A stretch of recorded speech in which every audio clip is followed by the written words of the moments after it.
El taller Obsolescencia Reprogramada se configura como la oportunidad para que los asistentes amplíen sus horizontes respecto a la producción artística, en específico la escultórica, atendiendo e interpretando la naturaleza de los materiales y el uso adecuado de las herramientas y las técnicas como una experiencia vital que enriquece el ejercicio en la práctica. Si bien el taller no garantiza un producto final como muestra del proceso, por su brevedad, sí procura brindar las pautas de resolución pronta de los problemas suscitados a la hora de abordar un proyecto de ensamblaje escultórico. Existen 3 formas de hacer escultura. 1. Aplicando materia. 2. Sustrayendo la materia. Y 3. La combinación de las dos anteriores. Durante los últimos 100 años, la escultura incorporó nuevos materiales y nuevas formas de operar sobre ellos, producto de los avances científico-tecnológicos y de la necesidad de los artistas por utilizar otros medios. En tal sentido se destaca el ensamblaje. El ensamblaje es una forma de escultura compuesta de objetos encontrados, arreglados de tal manera que crean una sola obra. Los objetos que se juntan pueden ser orgánicos o manufacturados por el hombre. Todo califica para ser incluido en un ensamblaje: pedazos de madera, piedras, zapatos viejos, latas, llantas de coche, fotografías, partes de computadora, etc.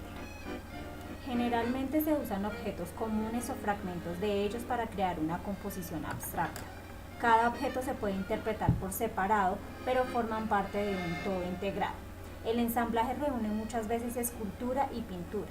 La naturaleza y composición de este arte es similar al collage, aunque este se define como bidimensional y el ensamblaje es tridimensional.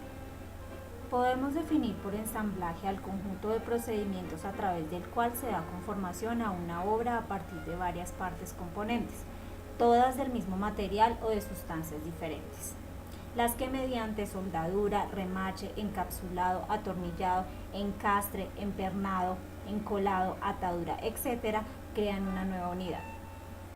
Es decir, que no consiste en la mera manipulación y juxtaposición caprichosa de formas, sino todo lo contrario. Al igual que con las otras técnicas, se pretende una voluntad de forma, acción e intención del hombre sobre la materia para crear, expresar y o comunicar. Básicamente hay 3 modos de encarar esta técnica. Desde el boceto. Previo diseño con dibujos, bocetos o maquetas, se prefabrica y ensambla cada forma componente de la obra. Desde el objeto encontrado. El elemento descontextualizado, metamorfoseado, reiterado, fragmentado, reordenado en el espacio o combinado, pierde sus cualidades primeras para transformarse en medio de referencias semánticas y o sintácticas. Y combinando los 2 modos anteriores. De lo antedicho se desprende que son utilizables todos los materiales, nuevos y tradicionales: madera, metal, piedra, plásticos, huesos, sogas, etc., y con una amplia variedad formal, orgánica, geométrica y biotecnológica, con lo que se puede producir esculturas de bulto y vacío, relieves y obras con un alto nivel de desmaterialización, dado que el ensamble permite concebir en el plano lámina, la banda cinta y el filamento línea en el espacio, incluso llegar a lo cinético y lumínico. Como es sabido, el material y la técnica predisponen pero no condicionan. Si bien es cierto que es más frecuente observar obras abstractas o concretas realizadas con esta técnica, el ensamblaje se convirtió en un potente polo de actividad creativa sin exclusión de lenguajes visuales. Basta observar la obra de numerosos hacedores que optaron por este procedimiento para darnos cuenta de la diversidad de propuestas. La Primera Guerra Mundial despertó en muchos artistas la repugnancia y el horror que provocaba en toda persona libre el triunfo de la brutalidad camuflada bajo grandes ideales. Son estos ideales lo primero que se ataca. En Zúrich, febrero de 1916, en el Cabaret Voltaire, tertulia literaria y artística de refugiados de diversos países, se funda el movimiento Dada. Nombre, al parecer adoptado al azar, abriendo un diccionario francés con un cortapapeles y no por un crítico, sino por los propios artistas. Nombre absurdo para un movimiento basado en lo absurdo. En Dada intervienen el poeta rumano Tzara, los escritores alemanes Bohn y Husenberg y el pintor y escultor Hans Arp, que fundan una revista y una galería de exposiciones donde colaboran asimismo los hermanos Hanko de Budapest. En todas sus actividades el movimiento tiene una actividad iconoclasta, destructiva de todos los valores aceptados, patria, religión, cultura, con una agresividad que llega hasta insultar a aquellos que se avienen a realizar las visitas guiadas de las exposiciones que el grupo les ofrece. El público de Zúrich se divertía mucho con las ocurrencias de estos dementes, sin percatarse de la inmensa trascendencia de su posición blasfematoria de toda idea declarada sacra. La importancia de este movimiento, al que se sumaron poetas de la importancia de Bretón, Aragón, Éluard, fue más literaria que plástica, y es natural, pues negaba el arte y su técnica y estaba cargado de razones o de sin razones. Aún así, sus consecuencias fueron tales que nunca el arte ha vuelto a ser lo que era antes del dadaísmo.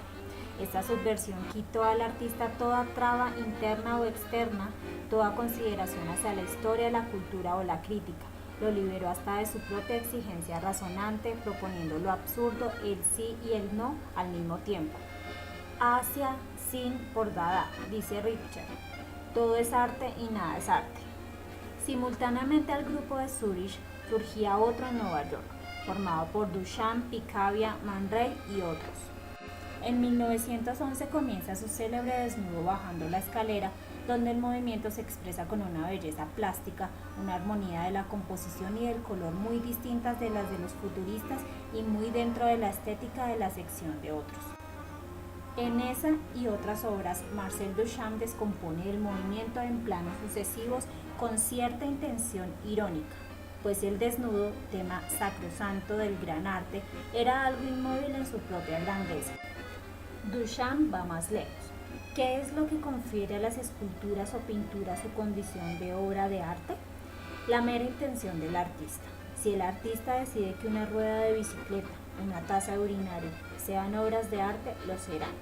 Duchamp expone pues objetos ready-made, es decir, fabricados, aparatos sanitarios, portabotellas, como si fueran obras de arte.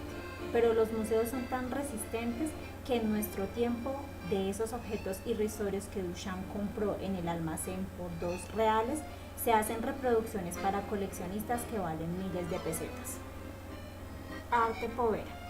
El situacionismo y los acontecimientos del Mayo francés se enmarcan en el periodo efervescente de la cultura underground, de la cultura alternativa de la nueva cultura, que a pesar de haberse generado en las tensiones sociales, raciales, generacionales, ideológicas de los Estados Unidos de la segunda mitad de los años 50, tuvo su momento álgido en las acciones políticas y en los ataques que se produjeron entre mediados de 1963 y finales del 68. Uno de los aspectos que tenían en común los movimientos de ese periodo era su lucha contra la definición del arte como algo limitado y valioso. Contra esta definición arremetió también el arte povera italiano, reivindicado de una legítima defensa sensorial tanto frente a la cultura histórica europea, una cultura decadente en naufragio, como frente a la neutralidad liberada de referencias, desnuda de expresividad y ambigüedad propia de las tendencias predominantes en el panorama norteamericano del momento. El arte povera nace con la voluntad de rechazar los iconos de la clase media y las imágenes reductivistas e industriales del pop art y del minimalismo. El arte povera puede considerarse como prolongación de la objetualidad ligada a la estética del desperdicio, como un ready-made subtecnológico y romántico opuesto al hipertecnologismo de una sociedad deshumanizada, un ready-made cercano a la tesis arte-vida y postulado de una microemotividad y de una nueva subjetividad. Ante lo mecanizado y lo tecnológico, el arte povera prefiere el contacto directo con los materiales sin significación cultural alguna, materiales de los que no importa su procedencia, su uso originario o su grado de perdurabilidad. Tierra, fuego, agua, ceras, grasas, telas, plantas, verduras, etc. Materiales pobres que reutilizados o transformados por el artista afirman la energía creativa y la libertad del arte.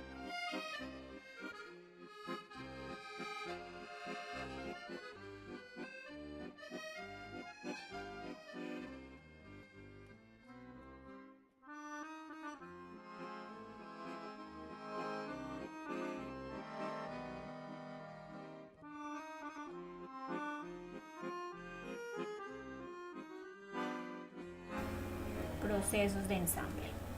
No permanentes. La función básica del proceso de ensamble es unir dos o más partes entre sí para formar un conjunto o subconjunto completo. La unión de las partes se puede lograr con soldadura de arco o de gas, soldadura blanda o dura o con el uso de sujetadores mecánicos o de adhesivos. La sujeción mecánica se puede lograr por medio de tornillos, remaches, rolones, pasadores, cuñas y uniones por ajuste a presión. Estos últimos se consideran semipermanentes, ya que las efectuadas con otros sujetadores mecánicos no son permanentes porque los mecanismos son más costosos y requiere capacidad en la preparación de partes por unir. Semipermanentes. Ensamble mecánico. Tornillos, tuercas y pernos. Los tornillos y los pernos son sujetadores con roscas externas.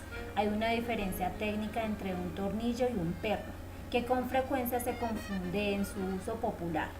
Un tornillo es un sujetador con rosca externa que por lo general se ensambla en un orificio roscado ciego. Un perno es un sujetador con rosca externa que se inserta a través de orificios en las partes y se asegura con una tuerca en el lado opuesto.